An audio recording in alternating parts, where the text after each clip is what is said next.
Hi everyone, thank you for joining us today. We hope this session will be informative and useful for you. I'm Mr. Lim from SEP Academy, and it is our pleasure and our honor to invite Mr. Evans from Zenith Studio. Thank you so much for coming here and sharing so much useful information. We really cannot wait. But before that, probably can you share a little bit about what you teach and why do you teach it? Hi, my name is Evan, as he said. I'm actually the principal tutor and director of Zenith Education Studios. So we're actually a JC and secondary school tuition center that offers programs such as JC Physics, JC Math, JC Economics, as well as secondary school math as well. So I'm actually the head of the economics department, but actually moving forward next year, I'm taking more of a back-end role, going more into management. So I guess like you must have a lot of experience in teaching economics. So I'm very sure our viewers will have quite a number of questions as they progress from Set 4 and they want to find out a little bit more about economics. So now coming from Set 4, because not a lot of students, not a lot of schools will offer economics as like a Set 4 O-level subject. So can you tell us a little bit about what is economics?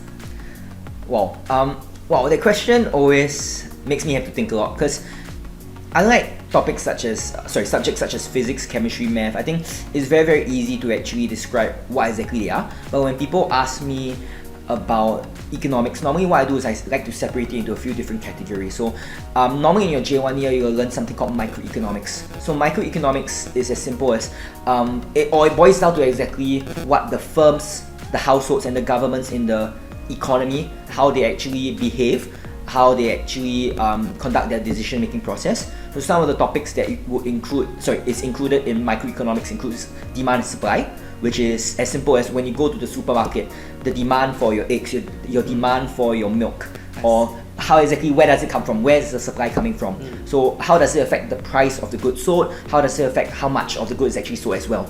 So at the same time, we also need to take a look at it from a government point of view. When the government has limited resources, how do I actually allocate resources to different sectors of the economy? Should I allocate more resources to healthcare? Should I allocate more resources to education? So the last topics for microeconomics is actually about market structure, how firms behave, the strategies they use.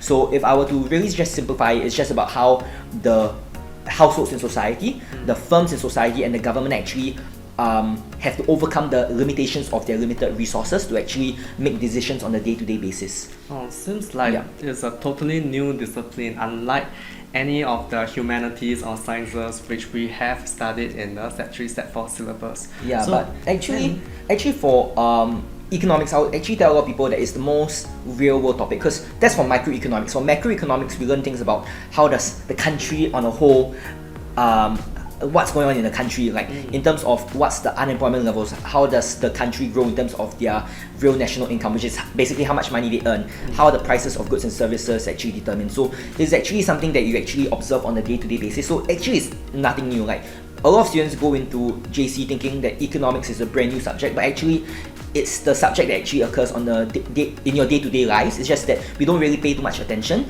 and we don't really use any like technical jargon or actually go too in-depth in terms of what are all these things happening around us every day. Yeah. Oh, it's really interesting. Like if I take on economics as a subject, then so it does mean that next time if I go to the supermarket, I can like help my parents, make a more prudent choice in like making some of the supermarket decisions. Is that so?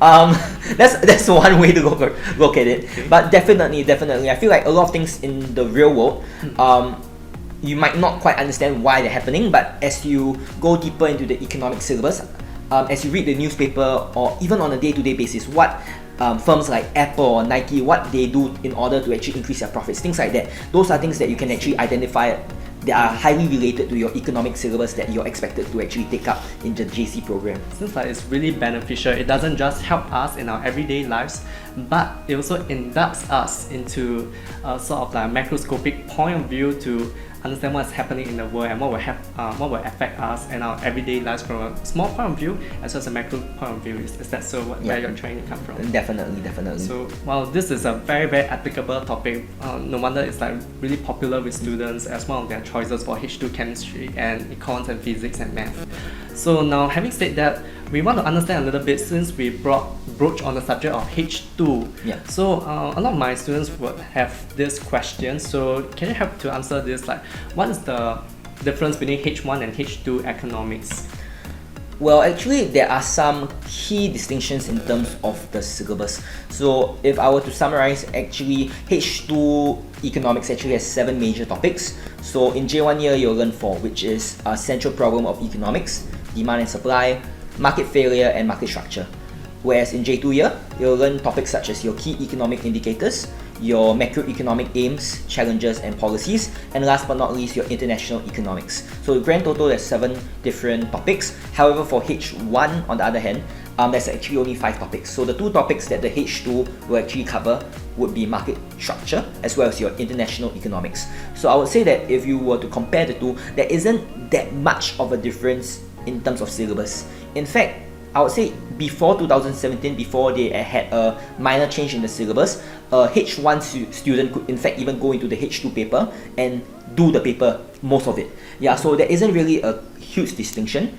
However, at the end of the day, I would say roughly there's about 30 or 40% more content that you need to know for H2 that H1 doesn't cover. So of course it requires a lot of extra effort, but I would say that if a student is very conscientious, if he's very hardworking, the amount of effort that you have to put in for H2 economics in comparison to or relative to H1 economics is actually far less if you were to compare, let's say, H1 math versus H2 math or H1 physics versus H2 physics. Okay, so just a little bit of clarification. So prior to the syllabus change in 2017 and beside 2017, so it seems like there's a more stark contrast. Would you say that? Correct. So like about 30 to 40% more. Yeah, correct. H1, H2. In the past, it's roughly all the same lah. But like now, I think they actually realized the problem, which was if for H1 and H2 is if it's almost exactly the same, then what's the point of taking H1? So they actually took out specific topics from the H1 syllabus, which we no longer have to study. So actually now there's a bigger disparity, but I would still say it's quite slim. Yeah. Okay. Now then it begs us to answer the question, like since we have H1 versus H2, so which do you recommend us to take? Like since we know that it's more content heavy, but which one will affect us? Like let's say in our choices for university, so H2, H1, etc. For economics, unlike other subjects like math, actually it's not a prerequisite for any university course per se. In fact, I had students who actually entered university. These students are not for Econs, for the other programs offered by our center. They actually did not have economics background at all, but they still entered NUS Econs or even NTU Econs. So by right, you don't really need Econs for any subject per se.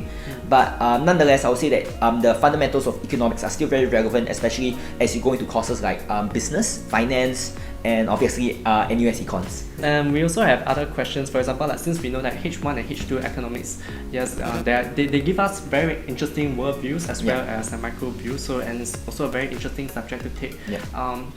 Is there any way where we can study it effectively, maybe coming from student point of view? Is it similar to studying geography, history, is it rote learning, or how do we score in economics? I feel like there's a lot of different approaches to studying economics. I feel like the way that I conduct my lessons is more unique because it's very, very application heavy. So I must admit that I'm a bit exam centric. At the end of the day, my main goal as a tutor is obviously to get my student an A. And I think so far over the last few years, I've been rather successful in terms of my entire philosophy towards approaching the subject. I mean, especially since my distinction rate is about 74% on average compared to the national distinction rate of about only 42%. So the way that I will actually conduct my lessons is actually very application heavy. So we will actually cover a lot of different model essays, go through the entire process of what makes a good essay, or what is the essential jargon or the essential writing techniques that is required for you to score. So it's not exactly just memorize and regurgitate. In fact, I always scold my students for doing that. It's more of understanding that there's a lot of systematic links, which is processes in economics where you go from A to B to C to D to E. So you need to make sure that you understand that it's a very, very systematic process. And once you actually understand the entire process of how different variables affect different indicators or how the entire economy works, I think actually economics is actually one of the easiest subjects to score. So it really depends on who your teacher is and the philosophy that he subscribes to, because that will also determine the way that he will approach teaching the subject. So I would say compared to schools generally what they like to do is they like to use a lot of real world examples also. They like to give like case studies. They like to say, based on this case study, what can you infer? And then they ask you to actually do reports on it. So while I find that effective, I feel like there are better ways of going about doing it, but it really just depends on your teacher's approach. That's really amazing to think about it. Like if the national average for A is about 40% and you help your students, coach them and mentor them to an average of 74% of A, that's really remarkable. And you mentioned that like economics is not about rote learning, and there's actually a lot of application. So I guess students must have benefited so much from your overflow of energy and to inspire them to really analyze for themselves. So but I'm coming from a more academical point of view, so tell us the differences, for example, when we're sitting for the papers for H1 versus H2 economics.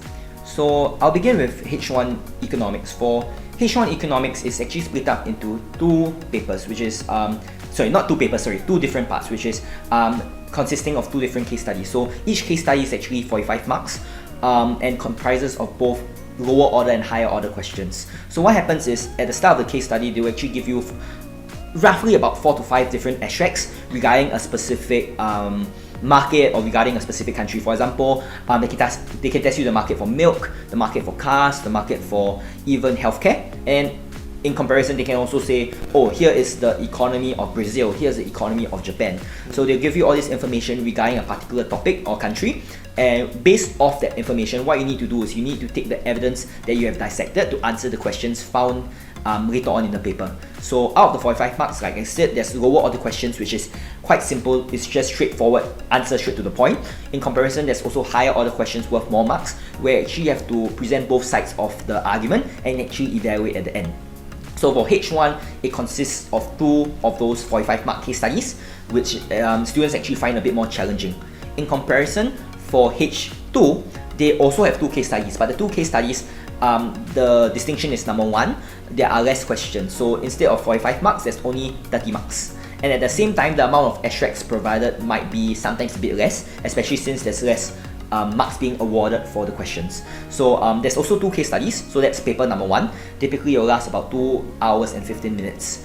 In comparison, something that H1 syllabus does not have is actually the essay question. So open-ended essays, and typically A-levels like to test it in the Singaporean context. So they just ask you one 10 mark or one 15 mark question, and you have to actually answer 3 of those 10 plus 15 mark questions at A-levels itself. So typically they'll give you 6 options, you just have to choose 3.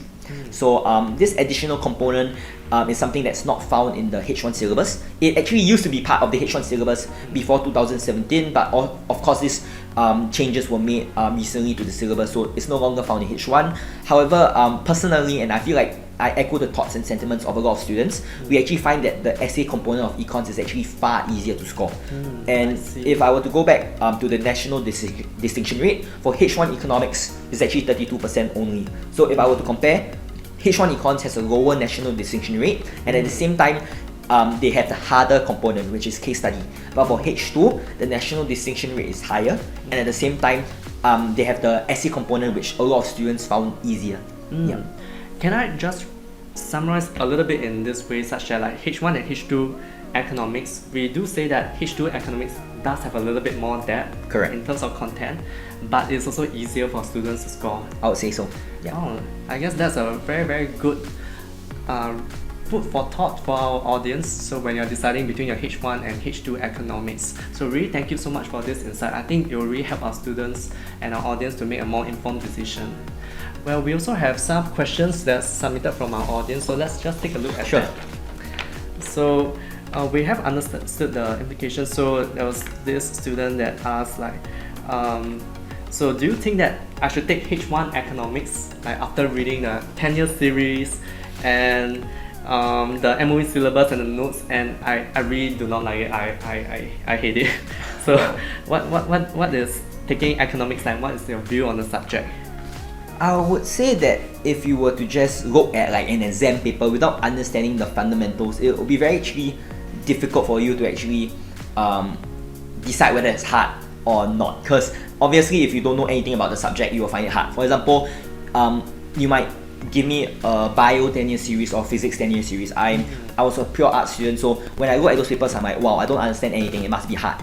However, if you were to actually take economics in JC and actually go through the fundamentals, actually when you take a look at the A-level examination papers from your 10-year series, in fact, most of my students actually enjoy doing the questions because they realize that actually it's very, very fun in a way to actually apply all the technical jargon or all the concepts that you learn in class and answer questions at A level. So I'll say that so I guess like there must be one very important component which I found, like I saw that you introduced like crash courses to help students, and this have such great reviews and positive affirmation from students who benefit.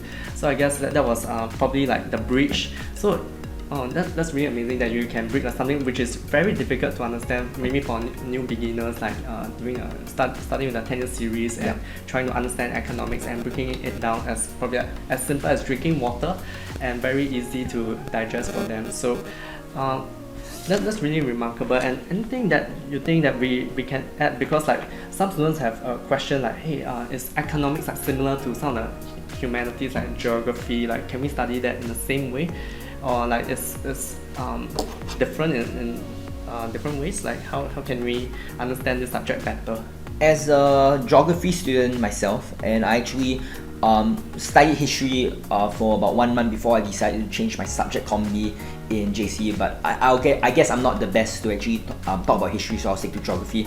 The way I actually studied the two subjects was actually quite different. I'll say that geography is a lot more content heavy as compared to economics. In fact, I'll say that economics is probably the least content heavy humanity subject, maybe other than literature. So I'll say that the approach is very different. For geography, you have to really read up a lot, really understand it very thoroughly, and it's still application based, but generally it's not as application based compared to econs. It still can be theoretical in nature, where in comparison econs is very application based. Rarely nowadays at A levels they're shifting away from the direction where they no longer actually test questions which are open-ended in a way where you don't have to actually apply context or like bring in the nature of economies or like specific specific circumstances. So I'll say that it's for econs is more application heavy, whereas geography is still a bit more memory work as compared to econs. I see.